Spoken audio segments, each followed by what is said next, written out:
तो आप सभी साथियों को मेरा बहुत बहुत नमस्कार और आज के इस लेट नाइट सेशन में आपका स्वागत करता हूं।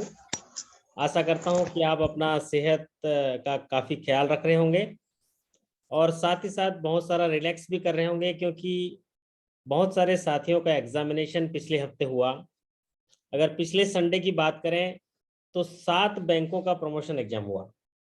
7 बैंकों का प्रमोशन एग्जाम पिछले संडे को हुआ और उसके पिछले संडे जो है 5 बैंकों का एग्जाम हुआ। तो कितना रात दिन आप लोग मेहनत कर रहे थे और उस रात दिन जो मेहनत की है उसकी वजह से आप लोगों ने बहुत सारी मिलीजुली प्रतिक्रिया आई। कई बैंकर साथी जो हैं थोड़े से उदास रहे, क्योंकि जो सवाल थे वो बिल्कुल ही बदल दिए गए।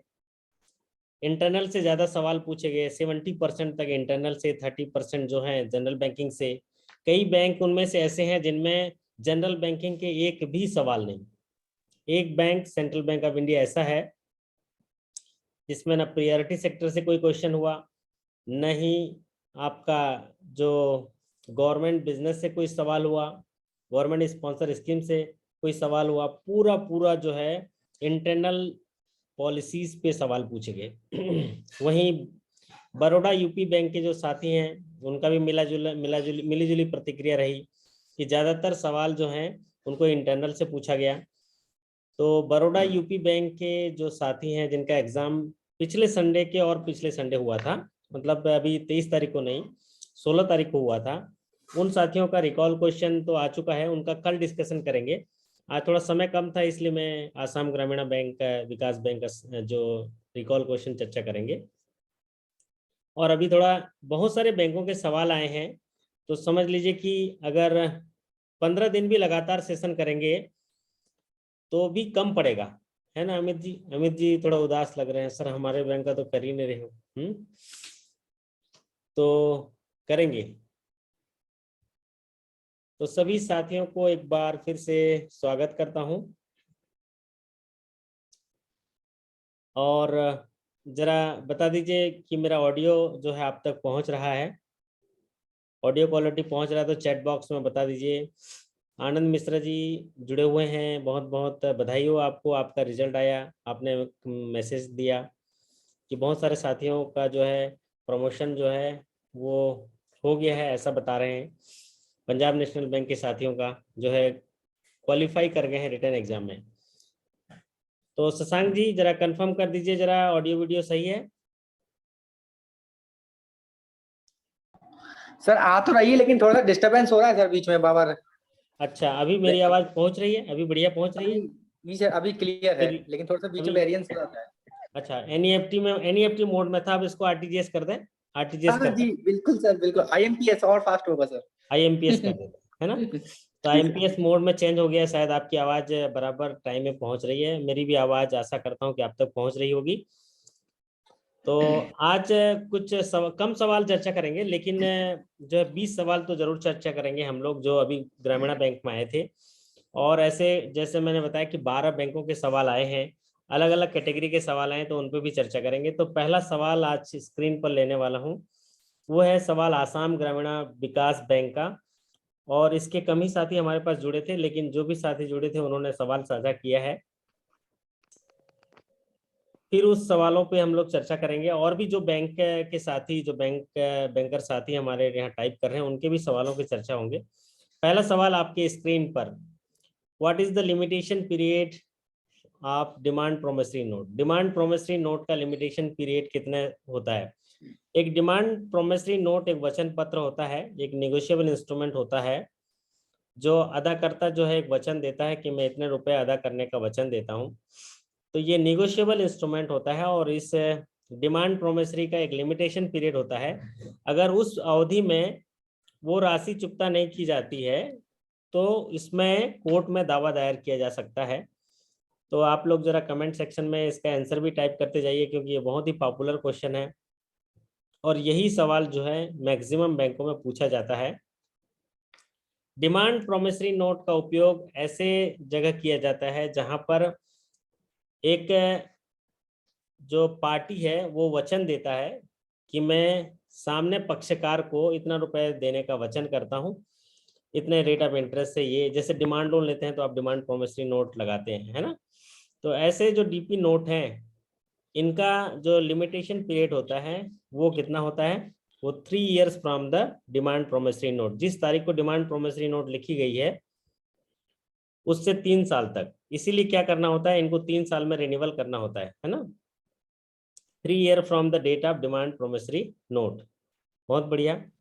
अगला सवाल आपके स्क्रीन पर इस प्रकार है, Which charge is created for immovable property taken as security? तो इमूवेबल प्रॉपर्टी जब लिए जाते हैं, है ना, आप भी कितना अच्छा लगता होगा ना, जब भी कोई ग्राहक आता है तो उसको हाथ बढ़ा के लीजिए घर, है ना सुमित जी, कितना अच्छा लगता होगा। कोई ग्राहक आते हैं ना तो ऐसा हथेली ऊपर करके घर दे देते होगे आप, है ना, 20 लाख रुपए का लोन दे देते होंगे। तो जब 20 लाख रुपए का लोन आप देते हैं हाउसिंग लोन के रूप में, तो जो हाउस है उसको एज ए सिक्योरिटी चार्ज करते हैं। और वो सिक्योरिटी कौन सा चार्ज करते हैं, वो करते हैं मॉर्गेज सिक्योरिटी। उसको क्या बोलते हैं, उस सिक्योरिटी पर जो चार्ज क्रिएट होता है उसको बोलते हैं मॉर्गेज। वैसे मॉर्गेज अनेक प्रकार के होते हैं, simple mortgage, English mortgage, registered mortgage, usufructuary mortgage, mortgage by conditional sale, equitable mortgage, ये तमाम किस्म के मॉर्गेज होते हैं।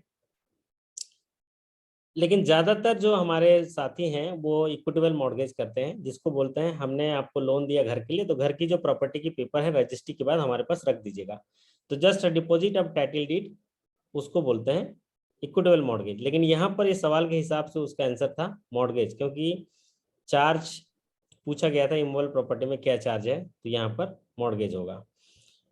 और इस बैंक के जितने भी साथी जुड़े थे उनका कहना था कि 80% सवाल जो है रिकॉल क्वेश्चन में से आए। अगर हमारे रिकॉल क्वेश्चन कोई पढ़ा होगा तो वो डिटेल ना पढ़ते हुए भी पास हो जाएगा, ऐसा साथियों का कहना था। क्योंकि 80% समझ लीजिए 45 सवाल जो हैं रिकॉल क्वेश्चन में से आए हैं, और केवल 15 सवाल जो हैं थोड़े से चेंज आए हैं, इंटरनल से आए हैं। अगला सवाल आपकी स्क्रीन पर देखिए, सरफेसी में आर क्या है, ऐसा पूछा गया। In SARFAESI R stand for, SARFAESI का फुल फॉर्म पूछा गया, समझ लीजिए। सरफेसी का जो फुल फॉर्म है, सरफेसी एक बैंकों को दिया गया एक स्पेशल पावर है, जिसके तहत बैंक जो है बिना कोर्ट के इंटरवेंशन के जिस सिक्योर्ड एसेट्स पर जो है उस पर कब्जा कर सकता है, कब्जा करके उसको बेच सकता है, बेचकर अपने लोन की वसूली कर सकता है। तो ये एक स्पेशल पावर है जिसको ब्रह्मास्त्र कहते हैं। इसका निशाना बिल्कुल चुकता नहीं है, क्योंकि ये एक ऐसा टूल है जहां पर अगर हमने कोई चार्ज क्रिएट किया है सरफेसी एक्शन के तहत, चाहे मूवेबल एसेट्स हो या इमूवेबल एसेट्स हो, उसको हम अपने पोजीशन में ले सकते हैं, साथ ही साथ उसको रिकंस्ट्रक्ट भी कर सकते हैं, उसका मैनेजमेंट भी अपने पास ले सकते हैं, और उस कंपनी को चला भी सकते हैं, उसका रिजर्व प्राइस फिक्स कर सकते हैं, उसका ऑक्शन कर सकते हैं, नीलामी कर सकते हैं, ढिंडोरा पिटा सकते हैं, उसको बेच के अपना लोन वसूली कर सकते हैं। तो इसमें आर जो है फुल फॉर्म पूछा गया, आर का फुल फॉर्म होगा रिकंस्ट्रक्शन, जैसे हमारे साथियों ने कहा कि रिकंस्ट्रक्शन। तो securitization and reconstruction of financial assets and enforcement of security interest. तो यहाँ पर आर पूछा गया, तो इसीलिए रिकंस्ट्रक्शन इसका फुल फॉर्म होगा। ज्यादातर सरफेसी में अभी जो लेटेस्ट जो पूछे जा रहे हैं फुल फॉर्म, उनमें इसी तरह के पूछे जा रहे हैं, एक वर्ड एक अक्षर जो है उसके बारे में पूछा जाता है। चलिए, ये भी बड़ा पॉपुलर सवाल, नेगेटिव वर्किंग कैपिटल क्या है, what is the negative working capital. Negative working capital क्या है, तो नेगेटिव वर्किंग कैपिटल क्या होता है, एक वर्किंग कैपिटल क्या होता है जिसको कार्यशील पूंजी कहते हैं। किसी व्यवसाय के दिन प्रतिदिन जरूरत होने वाली उसकी जो पूंजी होती है, जो उस बिजनेस को रन करता है, उसकी पूंजी प्रदान करता है, उसको बोलते हैं वर्किंग कैपिटल। वर्किंग कैपिटल क्या होता है, current asset minus current liability होता है। अगर वो करंट एसेट करंट लायबिलिटी से कम हो जाता है तो उसको बोलते हैं नेगेटिव वर्किंग कैपिटल। जैसे यहाँ पर देखिए, ये एक एसेट्स है और एक लायबिलिटी है। अब यहाँ करंट लायबिलिटी ज्यादा हो गया करंट एसेट से। यस, आनंद वर्मा जी ने अच्छा लिखा, लायबिलिटी मोर देन एसेट्स। अगर लायबिलिटी एक्सीड कर गया एसेट से तो यहाँ पर नेगेटिव वर्किंग कैपिटल हो गया। तो नेगेटिव वर्किंग कैपिटल में पूछा गया, if current liability exceeds current assets then it is called negative working capital. When a firm has more than current liability more current liability than current asset, इसको बोलते हैं negative working capital. तो negative working capital जब current liability ज़्यादा हो जाएगा, current asset कम हो जाएगा, तो उसकी कार्यशील पूंजी कमी हो जाएगी, क्योंकि आने वाला पैसा करंट एसेट है, एक साल के अंदर आने वाला पैसा करंट एसेट, एक साल के अंदर जाने वाला पैसा करंट लाइबिलिटी। तो एक साल के अंदर आने वाला पैसा कम हो जाएगा, जाने वाला पैसा ज़्यादा हो जाएगा, तो हम कहाँ से मैच करेंगे, कहाँ से देंगे? ऐसे फॉर्म में पोजीशन को नेगेटिव वर्किंग कैपिटल कहते हैं, पूंजी नेगेटिव हो गया।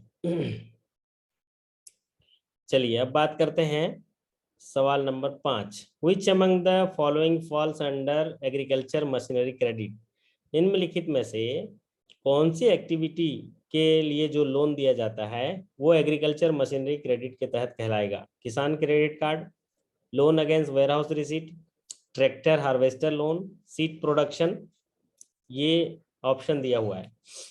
तो यहाँ पर पूछा गया ये सवाल, अभी पिछले और भी बैंकों में पूछा गया कि जो एग्रीकल्चर टर्म लोन के तहत जो मशीनरी क्रेडिट दिए जाते हैं, जिसमें हार्वेस्टर लोन दिए जाते हैं या ट्रैक्टर लोन दिए जाते हैं, उनके बारे में सवाल जो है पूछे जा रहे हैं। तो ये बड़ा सिंपल सा सवाल जरूर है कि इसमें पूछा गया है कि निम्नलिखित में से कौन सा जो है एग्री मशीन क्रेडिट आता है। तो इसमें जो मशीन क्रेडिट है वो है ट्रैक्टर एंड हार्वेस्टर लोन। चलिए अगला सवाल आपकी स्क्रीन पर, अगर डिमांड कोई प्रोमिसरी नोट में डेट नहीं लिखा है, अगर प्रोमिसरी नोट में डेट नहीं लिखा है तो ऐसे कंडीशन में क्या किया जाएगा? If no date is mentioned in a promissory note then it will be payable on, अगर कोई प्रोमिसरी नोट है, अगर उसमें कोई डेट नहीं लिखी गई है तो वो ऑलवेज क्या होगा? पेबल ऑन डिमांड होगा, it should be payable on demand होगा। तो अगर कोई प्रोमिसरी नोट है उसमें डेट नहीं पड़ी है तो पेबल ऑन डिमांड, जब मांगा जाएगा तब ये पेबल होगा। चलिए अब बात करते हैं अगले सवाल पर। अगला सवाल जो है ये बैंकर कस्टमर रिलेशनशिप है ना, ये रिश्ता क्या कहलाता है ना अमित जी? ऐसे कस्टमर आएंगे तो क्या रिश्ता बनाएगा है? कस्टमर आए तो बोले अरे सर रहने दीजिए सब, है ना, देखो टेंशन में आ गया अपना भाई है। What is the relationship between banker and customer in case of deposit service? हम डिपॉजिट सर्विस में तो रिलेशन बना लेंगे सर, डिपॉजिट सर्विस में क्या रिलेशन बनेगा हमारा, रिश्ता क्या कहलाएगा? कस्टमर जो है वो लेनदार हो जाएगा और बैंक जो है देनदार हो जाएगा। तो थोड़ा एटीट्यूड से भी आप देख लिए होंगे, यहाँ पर एक्टिविटी से भी देख लिए होंगे, कस्टमर लेनदार है, जल्दी दीजिए जल्दी दीजिए, बहुत लेट हो गया भैया पैसा। और हम लोग देनदार हैं, जी मैडम देते हैं मैडम, नए नए नोट निकालने गए हैं हमारे अमित भैया, है ना, थोड़ा थोड़ा मैडम 5 मिनट वेट करिए, थोड़ा सा तिजोरी से नया नया नोट लाते हैं फिर आपको देंगे मैडम, आप ही के लिए तो हैं हम लोग, है ना, आप हमारे बहुमूल्य ग्राहक हैं, आपके ध्यान रखना हमारी पूरी जवाबदारी है मैडम। थोड़ा सा पानी लेंगे, चाय लेंगे, ऐसा करते हुए अगर कोई गुस्सा भी हो रहा है ऐसे कस्टमर को आपको शांत करना है और उनको थोड़ा सा डिलाइट करते हुए, अगर नया नोट वाकई में 20-20 की 2 गड्डी है काउंटर पे तो दे दीजिए, नहीं है तो मंगा लीजिए, क्योंकि देरी तो हो ही गया, 1 मिनट और सही, लेकिन वो देरी का गैप जो है पूरा कर सकते हैं, तो ऐसे कंडीशन के लिए नया नोट दे दीजिए। तो what is the relationship between banker and customer, ये बहुत सरल सा सवाल है, लेकिन ज़्यादातर बैंकों में यही पूछा जाता है। कुछ एक बैंकों में अगर छोड़ दिया जाए, अभी जैसे मैं 12-3-15, अगर पिछले महीने की बात करें, 1 महीने के अंदर 15 बैंकों के एग्जाम हुए, अलग अलग स्केल को मिला के, अलग अलग जैसे ग्रामीण बैंक और नेशनलाइज बैंकों का मिला के, तो उनमें से 4 या 5 बैंक, 12 में से 4 या 5 बैंकों का ये तजुर्बा रहा कि इंटरनल सर्कुलर से बहुत ज़्यादा पूछा गया 5 में से, और बाकी जो 7 बैंकों के एग्जामिनेशन थे वो नॉर्मल पैटर्न में थे। नॉर्मल पैटर्न क्या होता है? बेसिक बैंकिंग के होते हैं, बेसिक बैंकिंग के साथ साथ थोड़ा सा इंटरनल के बारे में सवाल पूछे गए, जो सामान्य ढांचा है उसमें पूछे गए। लेकिन जो 5 बैंक है वो थोड़े असामान्य ढांचे से आए, जिस पर ध्यान देने की ज़रूरत है, और न जाने ऐसे ऐसे पॉलिसीज उन्होंने कवर किया, risk management policy, GAD policy, expenditure policy, अलग अलग पॉलिसी को कवर किया उन्होंने, deviation policy, social media policy, IT policy, ऐसे को भी कवर किया, जिसका हम लोग को शाखा में दूर दूर तक उसको जो है ध्यान नहीं में जाता है उस पर, या ऐसे केसेस कम आते हैं। अगला सवाल आपकी स्क्रीन पर, वाह ये हुई ना बात, ये काम तो करना चाहिए मेरे दोस्त अमित भैया, हाँ जी दक्षिण बिहार वाले भैया, ऐसा काम तो जरूर करिए, है ना। ये काम होता है प्रधानमंत्री जनधन खाते में ओवरड्राफ्ट लिमिट, है ना। कितना है ओवरड्राफ्ट लिमिट? मैक्सिमम 10,000 है। और जब किसी को आप 10,000 दे के देखो, है ना, हमारी राज ओझा जी यहाँ स्क्रीन पर हैं, ऐसा देखो, हंसी एकदम बिल्कुल ऐसी आएगी। वाकई में लिटरली किसी को, आप किसी का खाता ट्रैक करके देखिएगा और उसको 10,000 का ओवरड्राफ्ट दे के देखिएगा, रियली में इतना मतलब खुशी लगेगा ना आपको। बढ़िया से ऐसे लाल चाय पिलाएंगे वो, है ना, बढ़िया से लाल चाय पिलाएंगे गाँव में, और जो है मस्त मजा आ जाएगा, है ना। गांव में देखो जब जाते हैं ना तो क्या होता है, दूध भी उनके यहाँ होता है, गाय भी है, सब है, लेकिन जब चाय पीते हैं वो ना, तो ब्लैक टी ही रहता है वो, है ना राजोजा जी, ब्लैक टी ही रहता है। बोले दूध क्या करते हैं? बोले वो दुकान में बेच देते हैं, या दूध वाले नहीं पीते, है ना, ऐसा बोलते हैं। तो what is the maximum age for प्रधानमंत्री जन धन योजना ओडी लिमिट? गुड़ वाली रहती है। लाल चाय अच्छा होता है बोलना, गुड होता है बोलते हैं, लाल चाय अच्छा होता है। आप देखे होंगे ये हमारे साथी शुभम जी बोल रहे हैं लाल चाय अच्छा होता है, बहुत अच्छा होता है, लाल चाय अच्छा होता है। क्योंकि सारी जो चीजें होती है, देखना विदेश में ज्यादातर लोग जो हैं ब्लैक टी पीते हैं। और ब्लैक टी हम लोग भी बचपन में जब कहीं गाँव भी जाते हैं, अभी विजिट के लिए जाते हैं रिकवरी के लिए, तो हमें लाल चाय मिलती है, और वो स्वाद जो है शहर में अच्छी जगह में भी नहीं मिलती। तो यहाँ पर प्रधानमंत्री जनधन योजना के तहत अच्छे ट्रांजेक्शन होने लगे हैं आजकल। तो ऐसे जो ट्रांजेक्शन होते हैं उनको ओवरड्राफ्ट लिमिट दीजिए ना, है ना। ओझा साहब, आप तो अपन लोग तो सब लोग ओवरड्राफ्ट लिमिट लेके रखे हैं। ये ओझा साहब तो 6 लाख का लिमिट लेके बैठे हैं, ये अमित जी 3 लाख का लिमिट लेके बैठे हैं, सुमित भाई पता नहीं कितने लाख का लिए होंगे, ये एक एक दो दो लाख का लिए होंगे, 4 लाख का लिए। और भाई ये हमारे प्रधानमंत्री जनधन खाते में भी तो कुछ ओवरड्राफ्ट दे दो ना यार, है ना। जो एलिजिबल कस्टमर है उनको दे दो, और उनको ना बकायदा मार्केटिंग करके दो, टेस्टिमोनियल तैयार करो। टेस्टिमोनियल तैयार करके अगर देंगे ना, और ऐसा फोटोग्राफ्स लेके देंगे ना, तो बड़ा मजा आएगा। मैं एक उदाहरण देता हूँ। मैंने एक एक साल में एक कैंपेन किया था कि 12 महीना में 12 कस्टमर को, अलग अलग फील्ड के कस्टमरों का टेस्टिमोनियल तैयार करूंगा। और मेरे जो ब्रांच में एक टेलीविजन बड़ी सी स्क्रीन थी, उसमें उसका फोटो चलेगा, उसका फोटो चलेगा। तो हुआ क्या, 1 महीना मैं समारू लाल का फोटो चलाया, ठीक है अमित जी ध्यान से सुनना, समारू लाल का फोटो चलाया। तो एक बंदा उसी के गांव का बड़ा गुस्से होके आया, वो सरपंच था, उसका गोटिया था उस गांव का, गुस्सा हो गया। ये मैनेजर साहब बताइए, आपके इस बैंक में समारू लाल का फोटो क्यों चल रहा है? मैंने कहा साहब वो बड़ा अच्छा है, हमारा एक अच्छा डिपॉजिटर है, बढ़िया डिपॉजिट किया। नहीं नहीं, वो फोटो चलाने के लिए बताइए कंडीशन क्या है, फोटो क्या चलेगी। तो बोला सर आप भी जमा कुछ अच्छा कर दीजिए, हमारे साथ जुड़ जाइए, रिश्ता बना लीजिए तो फोटो चलेगा। कल आके 10 लाख रुपए मेरे सामने पटक दिया, मेरा फोटो वहां होना मांगता, मेरा फोटो वहां, उसका फोटो हटाओ, मेरा फोटो लगाओ। बजा दो ताली। आप बिलीव नहीं करोगे, उसने 50 लाख डिपॉजिट दिए थे मेरे को साल भर में। उसका फोटो, मैंने कहा 1 महीना नहीं 2 महीना फोटो चलाएंगे आपका।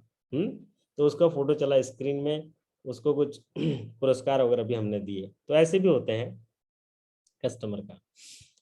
अब बात करते हैं अगले सवाल पर, ये हुई ना भैया।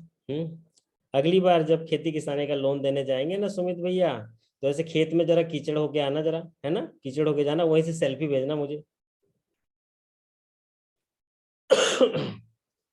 शुभम बोल रहे हैं आजकल तो बैंक में हर वर्क का स्माइली सेल्फी भेजना होता है, ठीक बात है। तो what is the target for agriculture for RRB under PRT sector lending? ये भी बड़ा सरल सा सवाल पूछ दिया है, और इसका आंसर है 18% ऑफ एनबीसी और COB whichever is higher, 18%। और एग्रीकल्चर लोन जो हम लोग बहुत ज़्यादा करते हैं, एग्रीकल्चर लोन, मैं तो समझ पा रहा हूँ, या मतलब मेरे आशा अपेक्षा है कि यहाँ पर जिस स्क्रीन पर जितने भाई बंधु हमारे साथ जुड़े हुए हैं, उनको तो एक बेहतर किसान हो जाना चाहिए, एक बेहतर किसान हो जाना चाहिए। कारण क्या है, जब आप एक बेहतर किसान हो जाओगे ना, तो यार 24x365 डेज तो यही काम करना है, खेती किसानी, खेती किसानी, किसान क्रेडिट कार्ड, है ना, ट्रैक्टर लोन, पंप, कुआं। तो जब किसान ही अच्छा बन जाओ, एक किसान ही अच्छा बन जाओ, है ना राज ओझा जी, 1 आध एकड़ जमीन लेके खेती कर लो, तब पूरा आइडिया हो जाएगा कि धान 1 एकड़ में कितना बीज लगता है ना, बीज कितना लगता है, मानसून आने के अंदेशा कैसे होता है, चींटियां बहुत जाने लगती हैं तो मानसून आने वाला है, कितने दिन बाद आएंगी, फिर कितना खरपतवार लगता है, उसके पहले कितना खर्चा आता है, फिर जब इतना खर्चा करते हैं तो बीच में कीटनाशक कितनी डाली जाती है, फिर उसकी कितनी दिन तक रखवाली करनी होती है, फिर बीज कब आता है, फिर कितना बीज आता है, फिर कब पक जाता है, कब काटना है, मौसम बदलाव हो जाए तो कैसे कैसे तरीके अपनाने हैं, फिर उसके बाद फसल काटने पर जितना लगाए थे उसका कितना गुना उत्पादन होना चाहिए सामान्य स्थिति में, और अति सामान्य स्थिति में और कितना अच्छा होना चाहिए, फिर उसके बाद जब बाजार में जाते हैं तो उसकी बिक्री कितनी होनी चाहिए, ये प्रक्रिया पूरी पता होनी चाहिए। क्योंकि हमारे सभी साथी जो बैंकर, चाहे नेशनलाइज्ड बैंक से हों चाहे वो आरआरबी से हो, सबसे ज्यादा अगर क्रेडिट करते हैं तो वो एग्रीकल्चर क्रेडिट करते हैं, है ना, एग्रीकल्चर क्रेडिट करते हैं। अगला सवाल आपके स्क्रीन पर, what is the transaction code for demand draft. Demand draft का ट्रांजेक्शन कोड पूछा गया, तो डिमांड ड्राफ्ट का ट्रांजेक्शन कोड क्या है बताइए। डिमांड ड्राफ्ट का ट्रांजेक्शन कोड है 16, और एक ही मात्र ट्रांजेक्शन कोड पूछता है, पिछले 2 साल से देखा हूँ डिमांड ड्राफ्ट का। मेरे को लग रहा है वो क्वेश्चन तो क्वेश्चन जो है अटक गया है। ये जो है उनके जो क्वेश्चन बॉक्स में ये क्वेश्चन जो है अटक गया है, वो है ट्रांजैक्शन बॉक्स का, ये ट्रांजैक्शन ऑफ डिमांड ड्राफ्ट का। तो डिमांड ड्राफ्ट का ट्रांजैक्शन कोड आपको यहाँ दिख रहा होगा, देखिए यहाँ पर, ये वाला यहाँ पर है। एक तो ये डीडी का नंबर है, फिर कोई सीरियल नंबर है, फिर ये इसके बाद आखिरी में ये 16 लिखा है, देखिए ये डिमांड ड्राफ्ट का 16 है। वैसे हर एक चेक में वो जो है ट्रांजेक्शन कोड दिखता है। अब जो है ये मैं 10 क्वेश्चन यहाँ पर साझा किया स्क्रीन पर। अब जो है मैं विदाउट स्क्रीन जो है आपको कुछ क्वेश्चन जो इसी आसाम ग्रामीण बैंक के विदाउट स्क्रीन जो है कुछ क्वेश्चन जो है मैं आपको साझा करूंगा, और आप लोग जो है उसका उत्तर दीजिएगा। जैसे विदाउट, उसमें स्क्रीन नहीं बना पाया क्योंकि मैंने सोचा कि गैप नहीं होना चाहिए, अभी लगातार हम लोग सेशंस करेंगे, ऐसे 20-20 क्वेश्चन भी एक दिन में करेंगे, और जो रिकॉल क्वेश्चन पे उनको समझेंगे तो बहुत अच्छा होगा। अगला सवाल आया था, उनमें पूछा गया था no margin is required for DNRLM, लिखा है कितने अमाउंट तक कोलेटरल सिक्योरिटी नहीं, जरूरत नहीं है, ऐसा पूछा गया। Collateral security not required for financing to SHG under NRLM। तो कोलेटरल सिक्योरिटी कितना है, वो अमाउंट है 20 लाख, है ना। कोलेटरल सिक्योरिटी जो है 20 लाख रुपए तक कोई भी उसमें ज़रूरत नहीं है। कई लोग पूछते हैं NRLM का मैक्सिमम कितना है, तो एज सच पॉलिसी में मैक्सिमम नहीं दिया गया है, वो नीड बेस दिया गया है, नीड बेस दिया गया है। लेकिन यहाँ पर कई बार आता है कि मार्जिन और ये रिक्वायरमेंट कितना कब तक है मार्जिन, तो मार्जिन रिक्वायरमेंट अगर नहीं कितने रुपए तक है, यहाँ तक आता है कोलेटरल सिक्योरिटी। अगर यही सवाल आया कि no margin is required till how much amount, तो मार्जिन कितना तक नहीं है। यस, प्रदीप दुबे जी अच्छा बता रहे हैं। तो मार्जिन जो है, मार्जिन है वो 10 लाख तक जो है नो मार्जिन, लेकिन कोलेट्रल जो है वो 20 लाख, है ना, वो क्या है 20 लाख। और 10 लाख से ऊपर जो लोन होते हैं 20 लाख तक कोलेट्रल फ्री है। उसके बाद के अगर लोन होंगे 10 लाख से ऊपर के लोन होंगे उसमें मार्जिन तय होगा और मोरेटोरियम वगैरह बैंक तय करेगा एज पर उनके डिस्क्रिप्शन ऑफ बैंक होता है, डिस्क्रिप्शन ऑफ बैंक पॉलिसी। अगला सवाल यहाँ पूछा गया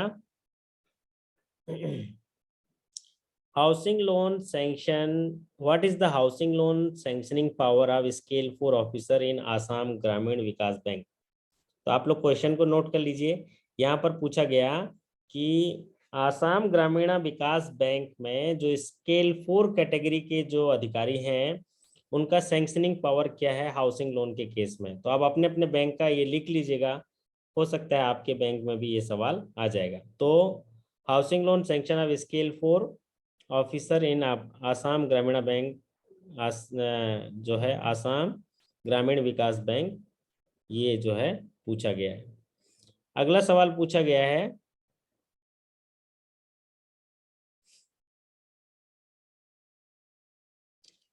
bank insured their deposit under which scheme. ये पूछा गया बैंक जो है अपने डिपॉजिट को इंश्योर करते हैं अंडर व्हिच स्कीम, कौन इंश्योर करता है बैंक के डिपॉजिट को। How much loan is sanction to scale 4 officer, ऐसा है था। हमारे अभिषेक जी पूछ रहे हैं, कौन साथी हैं, हाँ शर्मा जी बता रहे हैं कि how much loan is sanction to scale 4 officer. अच्छा, सवाल ये कुछ बता रहे हैं कि स्केल 4 ऑफिसर को कितना सैंक्शन किया जा सकता है, तो उसका सैंक्शनिंग पावर पूछा है ना शर्मा जी, है ना। आपने लिखा है कि housing loan sanction to scale 4, अच्छा अगर स्केल 4 ऑफिसर है तो उसको housing loan, staff housing loan की बात सवाल पूछा गया। तो ऑफिसर को कितना हाउसिंग लोन है वो आप देख लीजिएगा। ये स्टाफ हाउसिंग लोन के लिए बोला गया है, ऐसा बोल रहे हैं शर्मा जी हैं। अंजन अंजन भन शर्मा जी बोल रहे हैं कि loan is sanction to scale 4 officer. कितना है स्केल 4 ऑफिसर को, कितना लोन होगा? उत्तर बिहार में 60 lakhs बोल रहे हैं। तो अलग अलग बैंक का अलग अलग होगा। हाँ, यहाँ पर अगला सवाल पूछा गया कि जो बैंक है उनके डिपॉजिट जो है, जो उनके डिपॉजिट है कौन उसमें इंश्योर करता है? DICGC है ना। कौन करता है? DICGC करता है।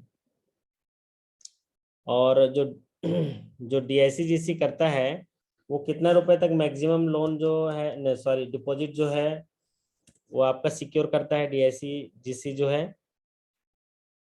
DICGC का जो फुल फॉर्म होता है deposit insurance and credit guarantee corporation. क्या है? Deposit insurance and credit guarantee corporation. और ये जो है 5 लाख जो है पर डिपॉजिटर पर बैंक जो है ये सिक्योर करता है। उसका प्रीमियम बैंक पे करता है। 6 माही तौर पे प्रीमियम देना होता है 12 रुपये पर सैकड़ा के आधार पर।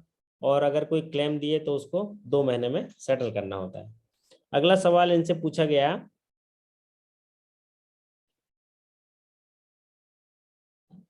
जॉइंट अकाउंट से जुड़ा हुआ एक सवाल पूछा गया है। A person come to bank's counter and he requested that he wants to open a such account with his relative. Till he live he will operate the account, and after death of him the account will be operated by survivor. एक ग्राहक आपके counter पे आता है और कहता है कि साहब मुझे एक रिश्तेदार के साथ खाता खोलना है, जॉइंट, और उसका ऑपरेशन इस तरह से रहेगा कि जब तक मैं जिंदा रहूंगा मैं ऑपरेट करूंगा, मेरे मरने के बाद ही मेरा जो जॉइंट अकाउंट होल्डर है वो ऑपरेट कर पाएगा। उसको कौन सा मैंडेट कहते हैं? उसको बोलते हैं फार्मर एंड सर्वाइवर। उसको बोलते हैं फार्मर एंड सर्वाइवर। अगला सवाल एक पूछा गया, विच code is used in NEFT? Which code is used in NEFT? NEFT में कौन सा कोड यूज होता है जिससे कि ट्रांजेक्शन जो है सेटल होते हैं? तो NEFT में एक कोड यूज होता है जिसको बोलते हैं IFSC code. IFSC code Indian financial system code.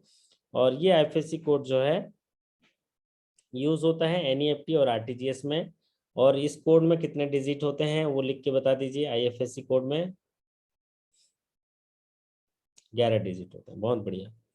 अगला सवाल पूछा गया, Clayton rule is used for which account? Clayton rule जो है कहाँ इस्तेमाल किया जाता है? क्लेटन रूल का इस्तेमाल जो है कहाँ पर किया जाता है, ये सवाल पूछा गया। तो क्लेटन रूल जो है वो यूज किया जाता है जो रनिंग CCOD अकाउंट हैं और उनमें अगर पार्टनर की डेथ हो गई है तो ऐसे अकाउंट को अप्रोप्रिएट करने के लिए, उनकी लाइबिलिटी अप्रोप्रिएट करने के लिए यहाँ पर उसका इस्तेमाल किया जाता है। तो Clayton rule is used for appropriation of account. एक सवाल पूछा गया कि अगर एक तृतीय पक्ष एक जिम्मेदारी ले ले कि किसी दूसरे की देयताएं के लिए जिम्मेदारी ले ले तो उसे क्या कहते हैं?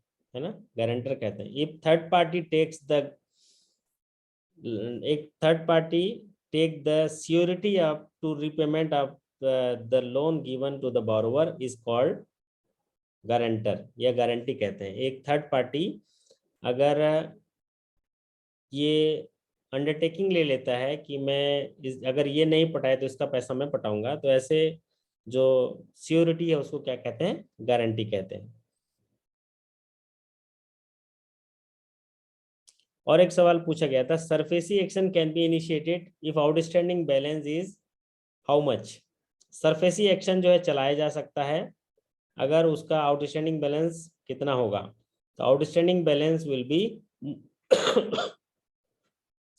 तो सरफेसी एक्शन चलाने के लिए बहुत सारे कंडीशन है।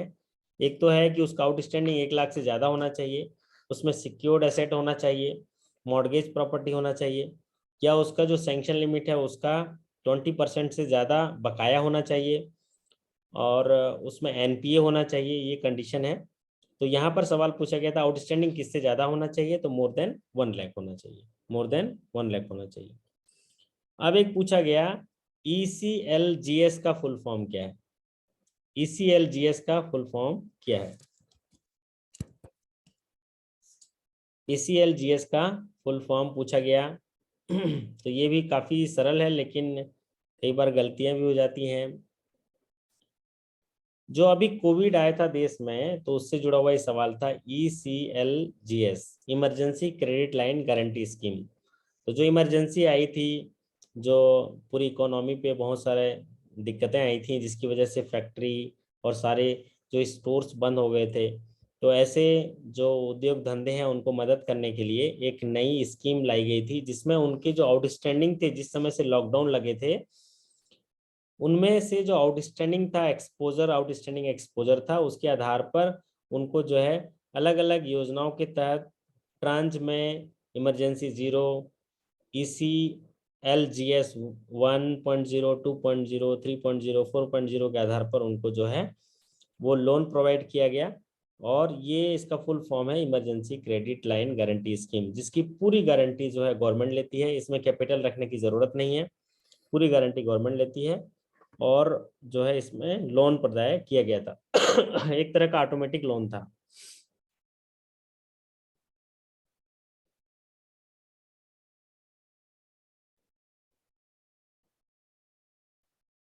अब इसमें एक सवाल पूछा गया था कि करंट डिपॉजिट में आसाम ग्रामीण विकास बैंक का फाइनेंशियल ईयर 2021 में ग्रोथ रेट क्या था?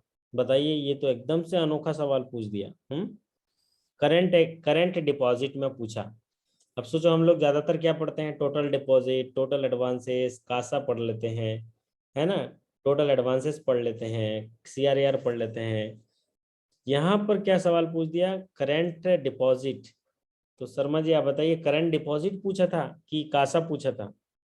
हम्म तो करंट डिपॉजिट पूछेगा तो करंट डिपॉजिट तो हमारे साथी लोग पढ़ते ही नहीं है, क्योंकि हमने भी कभी पढ़ाया नहीं कि करंट डिपॉजिट। ये तो नया टाइप का सवाल आ गया। शर्मा जी लाइन पर हैं तो बताएं जरा कि करंट डिपॉजिट ही पूछा था। तो यहाँ पूछा गया कि करंट डिपॉजिट में ग्रोथ कितना है। पिछले साल से देखा जा रहा है कि ग्रोथ परसेंटेज पूछ रहा है ज्यादातर, तो डिपॉजिट में ग्रोथ पूछ रहा है। करंट डिपॉजिट अकाउंट पूछा गया, current deposit account growth rate आप आसाम ग्रामीण विकास बैंक पूछा गया। बताइए, करंट डिपॉजिट में ग्रोथ पूछा गया।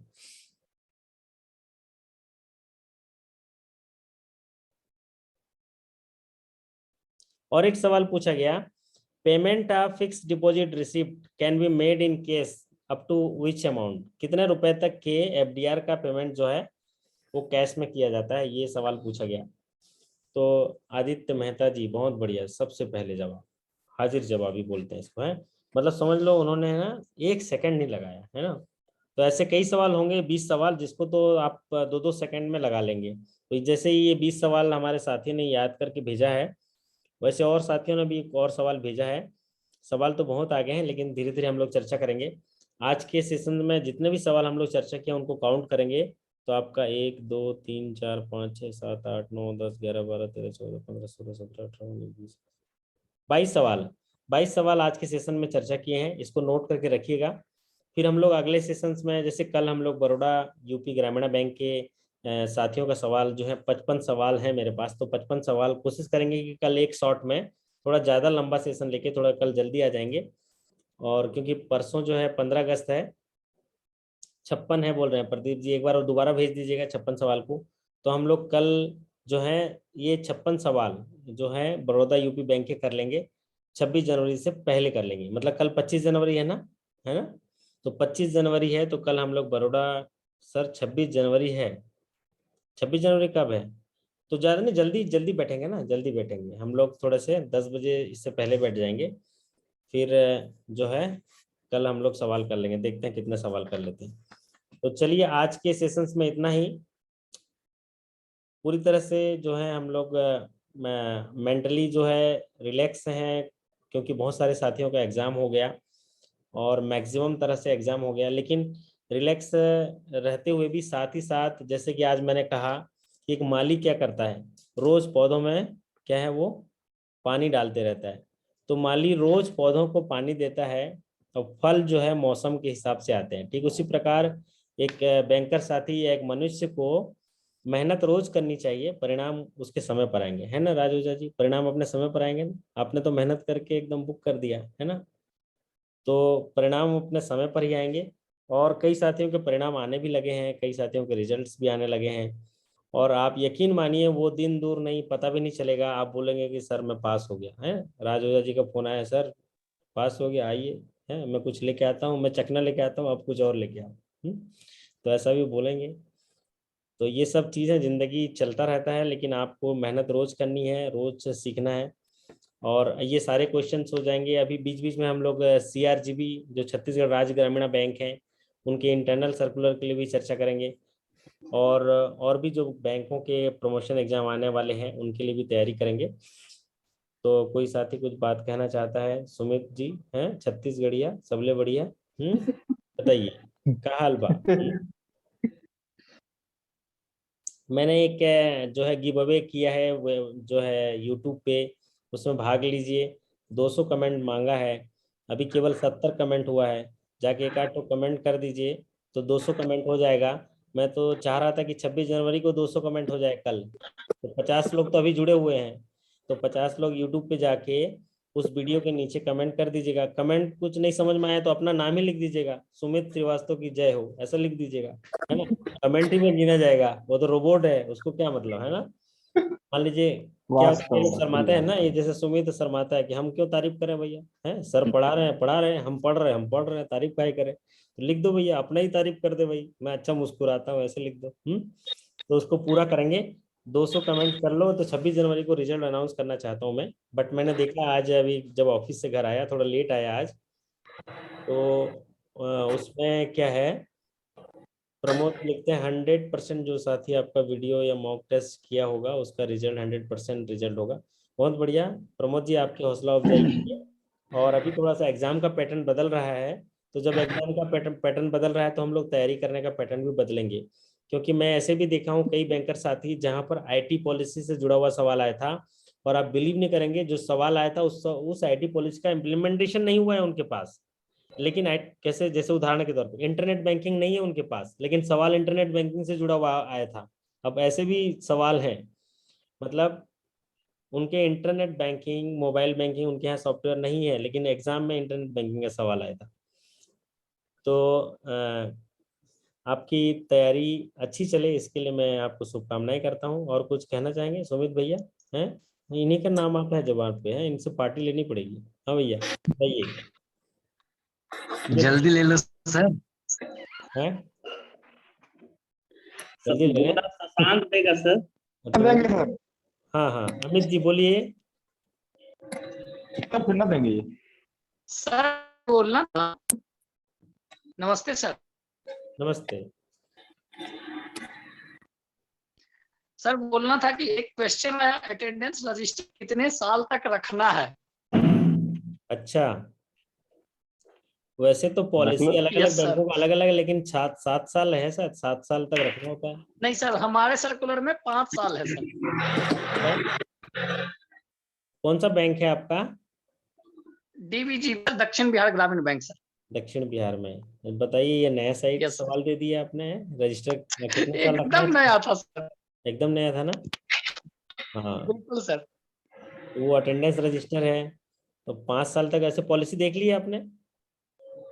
हाँ सर, सर्कुलर में सब लोग दे रहे थे सीनियर्स वगैरह, उसमें 5 इयर्स, हम तो 7 इयर्स दिए हैं सर, लेकिन 5 इयर्स सब लोग दे रहे हैं।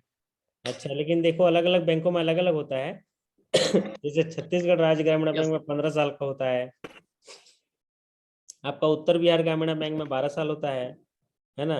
और बड़ौदा यूपी बैंक में हमारे राज्य बताएंगे कितने साल का होता है ना। सर सबसे ज्यादा था 7 इयर्स, हम इसी डाउट में 7 इयर्स दिए सर। बाकी पॉलिसी में आपने ऑप्शन देखा है 5 से लिखा है पॉलिसी में? 100% कंफर्म नहीं है सर अभी। ठीक है, आपने बताया, आपने सवाल, हम लोग ना दक्षिण बिहार का एक दिन बाद थोड़ा 26 जनवरी की बात करेंगे। अभी क्या है, स्टेप एकदम बाय स्टेप, मेरे रिलैक्स है। पास खजाना तो बहुत है सवालों का, तो हम लोग थोड़ा हसल फ्री तरीके से धीरे धीरे करके सारे सवाल कर लेंगे। और कोई सवाल बिल्कुल। छूटेगा नहीं, है ना। 20-20, 30-30 करके सवाल कर लेंगे हम। Yes sir. ओके ओके, बहुत बढ़िया। आप बहुत अच्छा अपने सवाल सबसे पहले भेजा है अमित जी। ठीक है। और विभूति नारायण जी बताओ भैया, विभूति जी। आपका एग्जामिनेशन कैसे गया? हैं? विभूति जी का माइक बंद हो गया।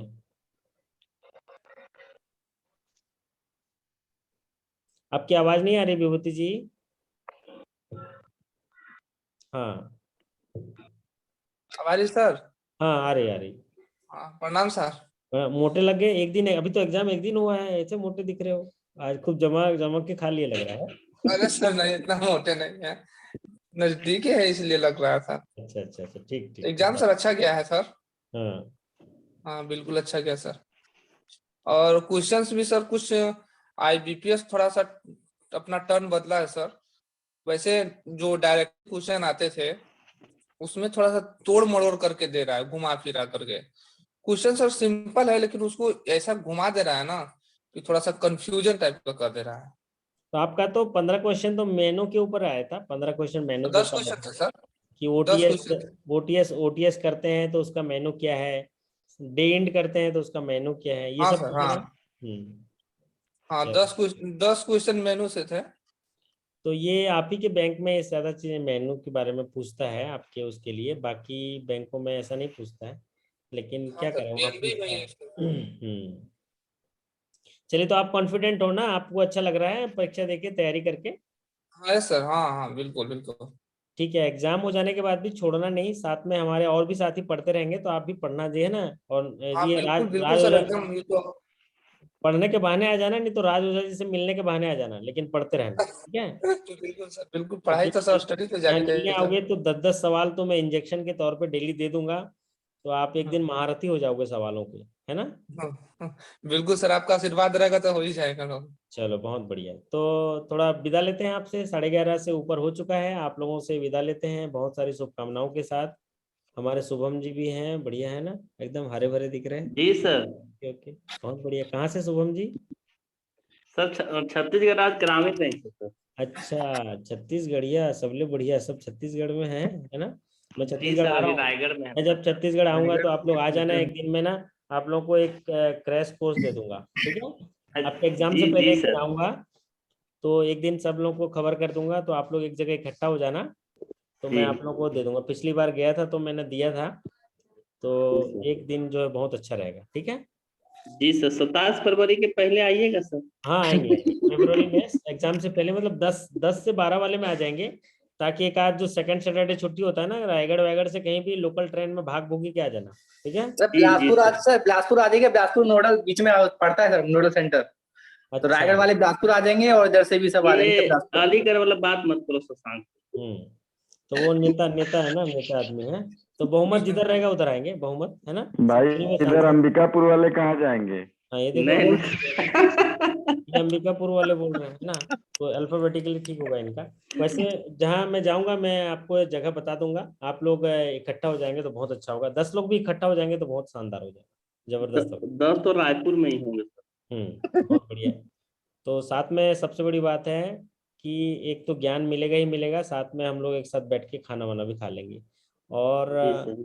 Always try to spend some times with the successful person. जब भी समय मिले ना, तो एक सफल आदमी से बात करने की कोशिश करिए, उससे मिलने की कोशिश करिए। होगा क्यों कि जितनी देर वो आपसे बात करेगा वो सिखा देगा कि वो सफल कैसे है। जब भी एक सफल आदमी से आप मिलते हो या ज्ञानवान आदमी से मिलते हो, तो एक चमत्कार होता है। अगर उसके साथ आप चाय भी पी रहे हो ना, चाय भी पी रहे हो ना, तो वो चाय पीते पीते भी आपको सफलता की कहानी सुना देता है, सफलता की कहानी सुना देता है।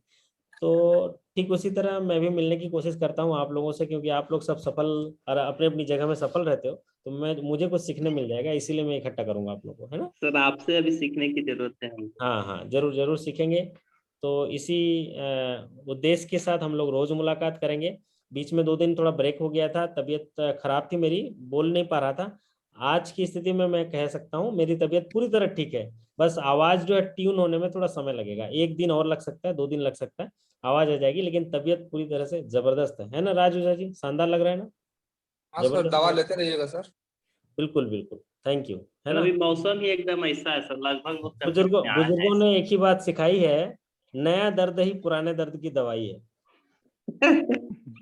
बुजुर्गों ने एक ही बात सिखाई है, नया दर्द ही पुराने दर्द की दवाई। दर्द कभी खत्म नहीं होगा मेरे दोस्त, एक दर्द खत्म होगा दूसरा दर्द चालू होगा। बैंक में है ना हम लोग, है ना, बैंक में। शशांक से एक बार बोल दीजिए सर, एक बार फिर से।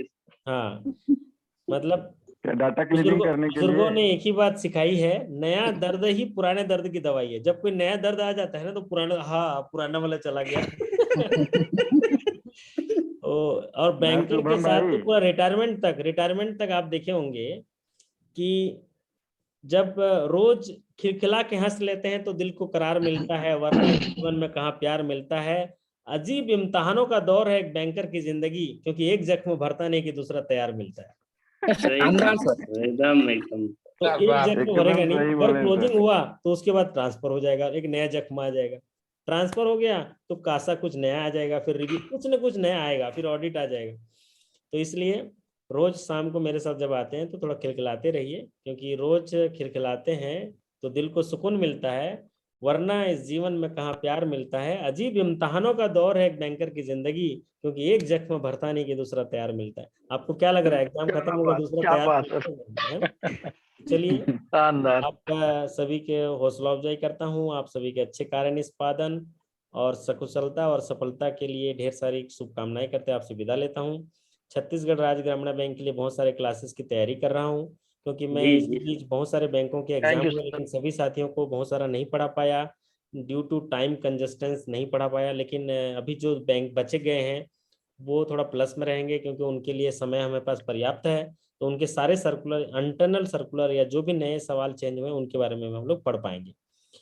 तो बढ़िया है, चमकते रहिए, हंसते रहिए, मुस्कुराते रहिए और जबरदस्त तरीके से गुनगुनाते रहिए। थैंक यू सो मच, है ना।